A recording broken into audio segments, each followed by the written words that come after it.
ที่เขียวเดี๋ยวให้คุณตาเนี่ยไปทำพิธีที่ขอสับช้างสัก15 นาทีบนโบสถ์ถ้าตาเสร็จแล้วไปเลยตอนนี้คุณตาคนที่3กำลังเสี่ยงทายกับคางไก่กำลังเปิดคางไก่ดูว่าวันนี้วัดเจดีย์หอยจะประสบความสำเร็จไหมจะไปจับช้างจะได้ช้างไหมเสี่ยงทายจากคางไก่ของพวกใหม่ด้วยทราบเลยทราบเลย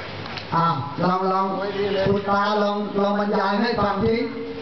นี่ตัวนี้สำคัญตัวนี้สำคัญมากสำคัญถ้าว่า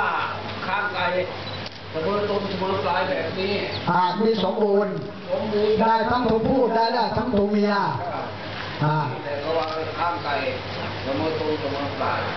แล้วเวลาตอนจะออกไปจับต้องมีวัน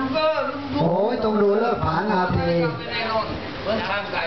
ถ้าข้างไก่กดอกเนี่ยห้ามเป็นกัน โอ้โหถ้ากอดอกติดกันกดอกเนี่ยมันโอ้ยบอสิไปแล้วหรือว่าไม่ได้แล้วอยู่บ้านดีกว่าข้างไก่นี่สมบูรณ์แปลว่างานนี้สมบูรณ์สุดยอดแน่นอนที่สุด